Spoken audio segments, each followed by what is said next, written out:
แบบนี้ทั้งนี้นี่บ่ได้มีผู้มาแบบฮดตีนเนาะบ่มีแบบฮดตีนแบบจูงเคยขึ้นเนาะบ่มีบ่ถ้าเก้าคือมีบ่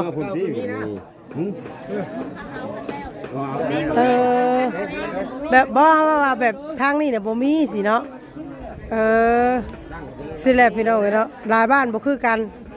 ถ้าทางบ้านเฮานี่สิเมื่อกะยาต้องฮดตีนก่อนเก่าก็คือเคยเห็น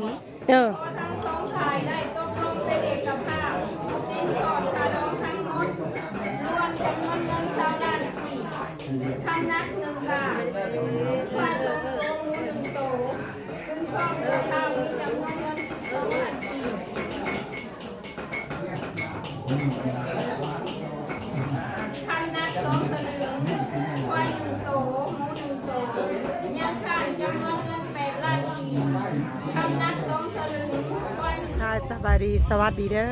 พ่อแม่พี่น้องทุกคนเนาะสบายดีวันนี้มาดองน้องปลาพี่น้องเลยเนาะพอดีทั้งเพิ่นมาพอดีอันว่าเคยเพิ่นกำลังสิแห่มาเนาะ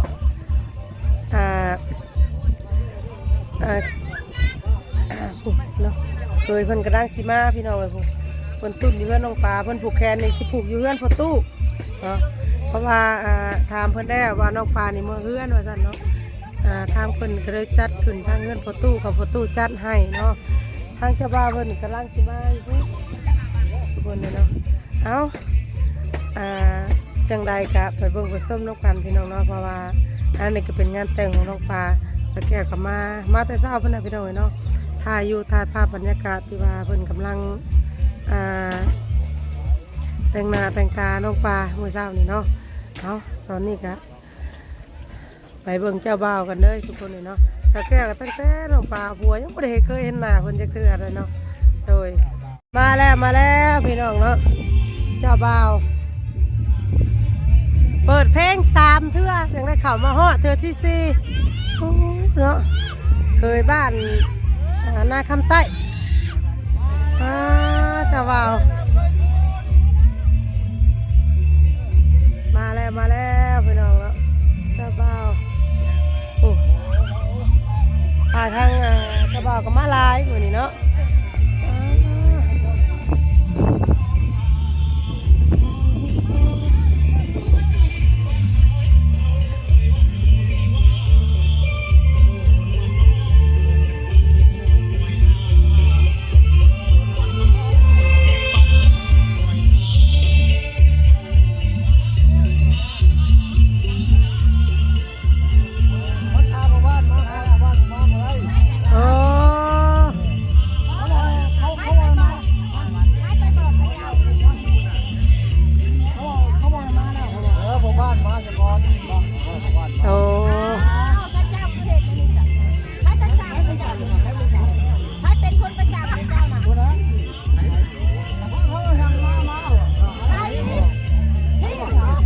โยบห้าวเนาะสุมาแต่เฮงเลยเปิดเพลงกับ3เทื่อเปิด4เปิดเทื่อเลยเปล่าแล้วเราอ่ะ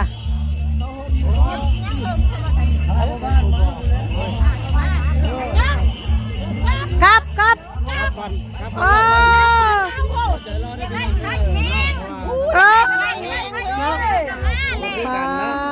แม่ทางบ้านเพิ่นนี่สิเฮ็ดแบบว่าน้อยเนาะเมื่อกี้นี่มาแล้วรอบนึงเกือบทอดประตูเฮือนแต่ว่า พอบ้านเพิ่นบ่มาเพิ่นเลยบ่ให้เข้าบัดนี้มารอบที่2มารอบนี้บ่มีเพลงรอบนี้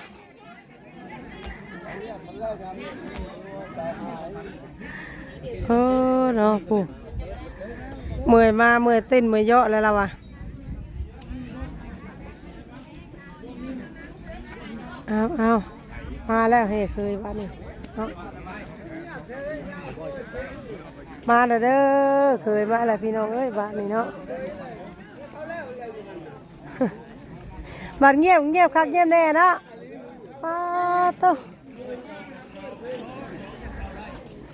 บัด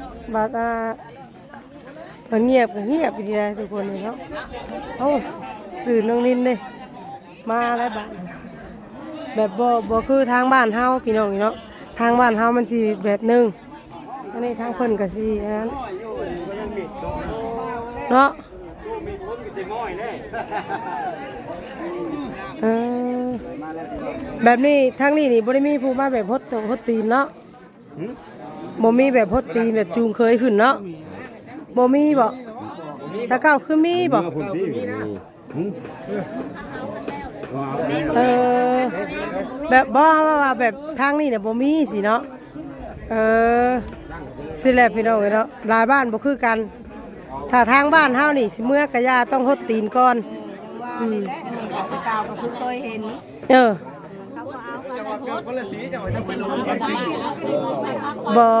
เอากระตามทางเฮาน่ะต้องได้ฮดกูเทื่อเออ ไข่เมื่อคุณเลยมันได้คนตีนแต่จิ้มเทือน เออแบบบ่คือกันเนาะติดคล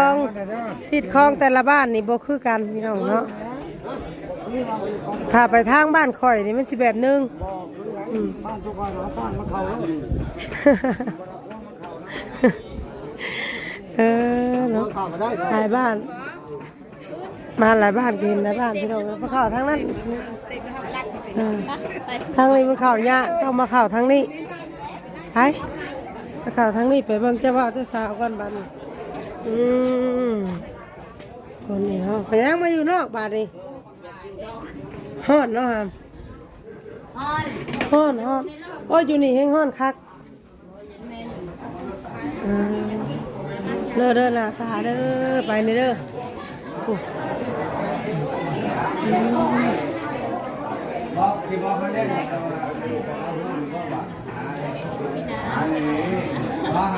วันนี้ก็จะได้สู่ควรเนาะพามาเห็นของประเพณี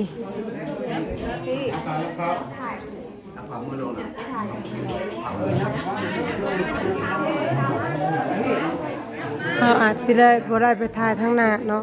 อาจสิได้ภาพข้างหลังทุกคนเลยเพราะว่ามันทางหน้ามันเป็นทางผู้หลักผู้ใหญ่เพิ่นเนาะเขาก็เข้าบ่ได้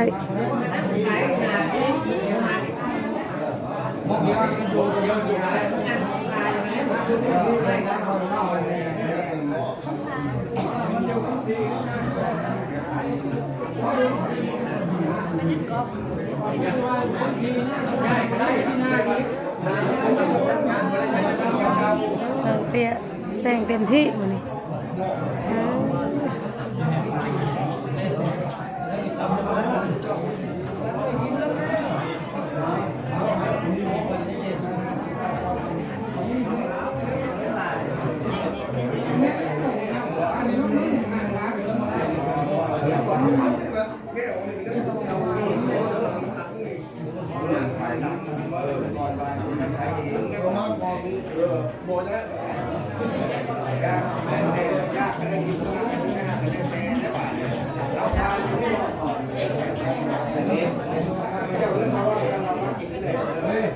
ก่อนเป็นที่สุดเ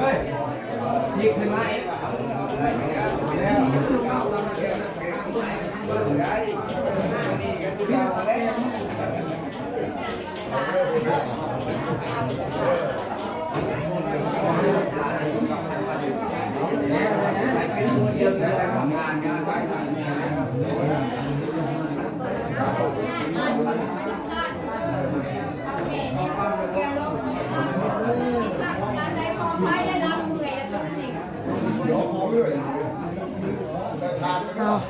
ไม่ได้สิอันคาดองน้องปลาทุกคนเนาะ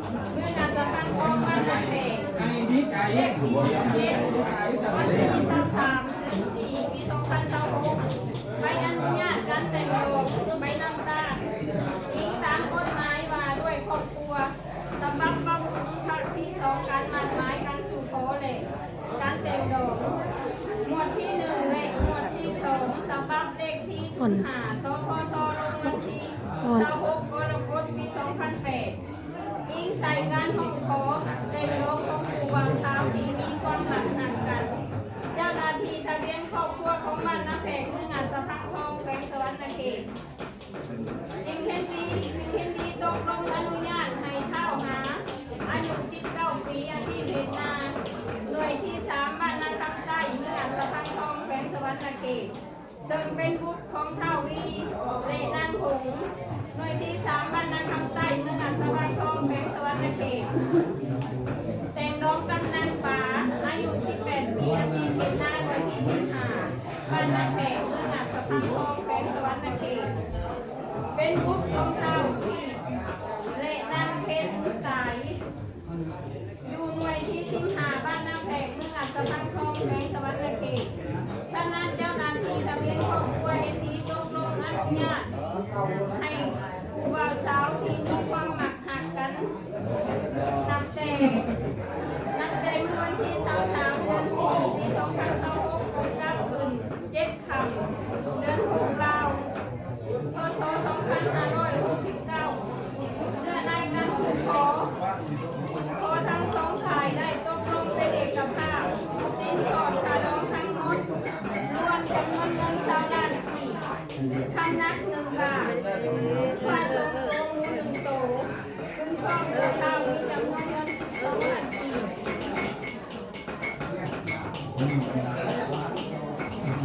คำนัก2 สลึง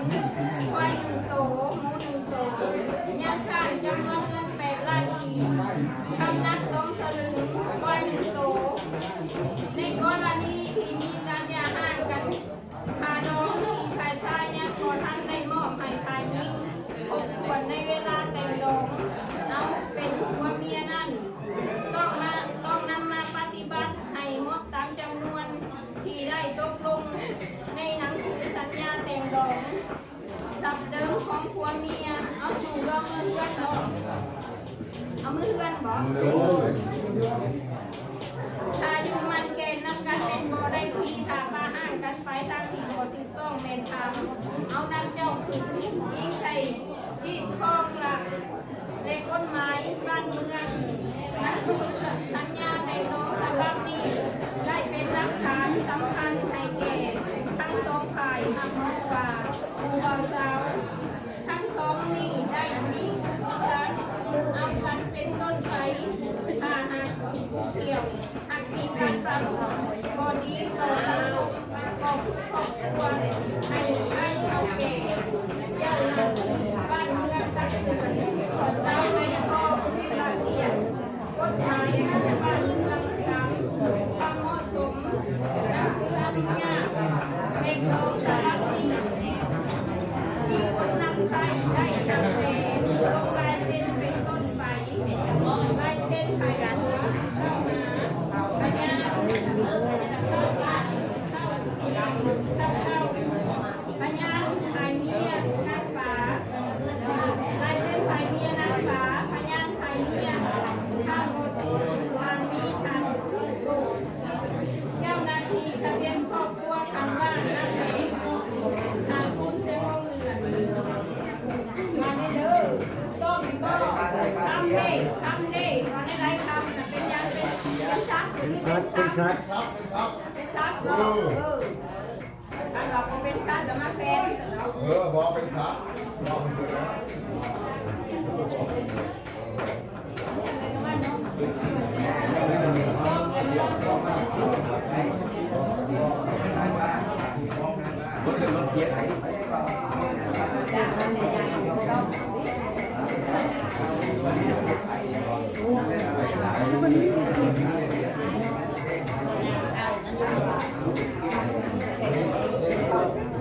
คนกำลังสูบควันอยู่เนาะเสียงกระซิบดังปานใดเด้อทุกคนเนาะ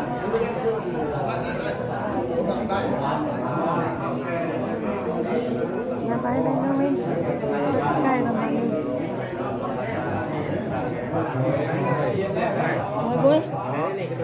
ถ่ายไปเลยถ่ายอยู่ใกล้เลยเอามาเดี๋ยวเจ้ามันสิก็ได้เจ้ามันสิ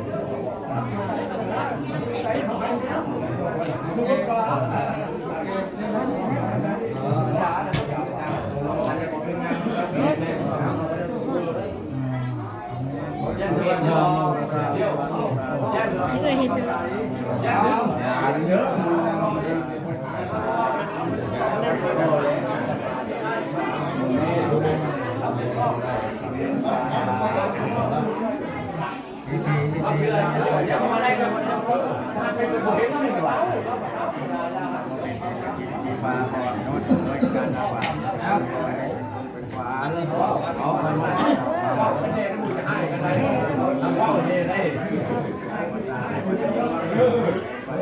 เอาผมจัดไปกันนะว่า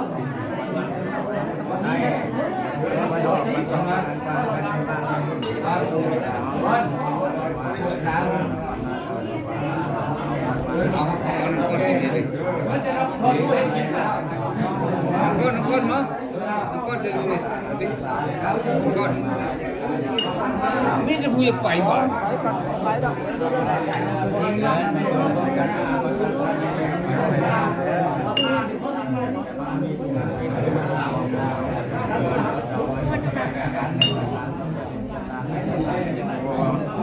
อ๋อเป็นบุญไม่ได้งานไป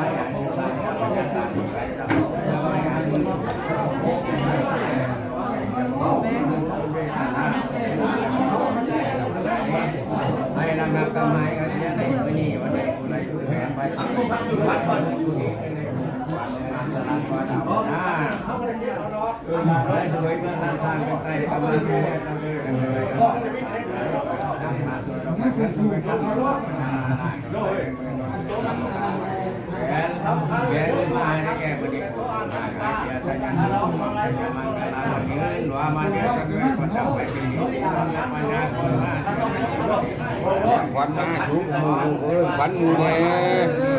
มีสมออยู่จ้าเนี่ยมือควันมาอยู่แล้วเป็นคนงามควันมาเจ้ามีวันนี้ว่าเราจะไปที่เห็นทุกการไปควันมาไปดองเลยไปดอง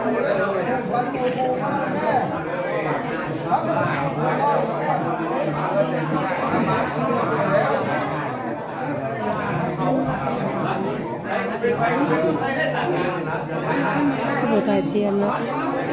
เฮ็ดบ้านเพิ่นก็แบบนี้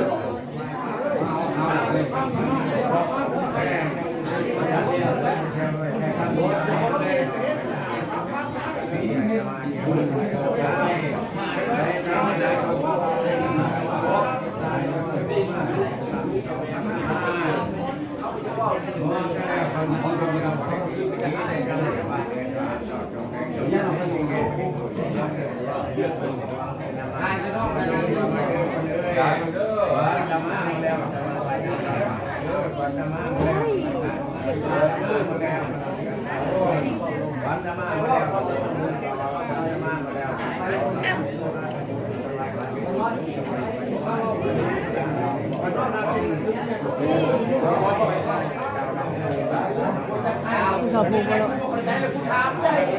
พูดได้เลยเขาพิจารณาพูดได้ว่าพูดได้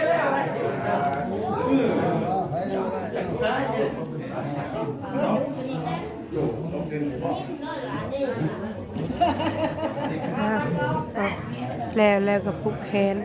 เนาะแล้วสุดควันพี่น้องเนาะอาจจะมีประกวดผ้าเดียวเพราะว่าน้องปลาเป็นเมื่อเฮือนเลยอาจจะได้เมื่อพุธทีนึง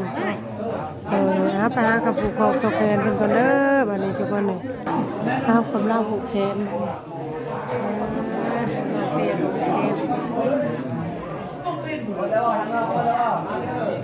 สุดแล้วก็ผูกแขนผูกทั้งนี้ก็ยัง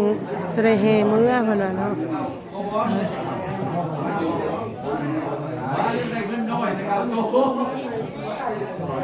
ให้เอาเงินใหญ่มา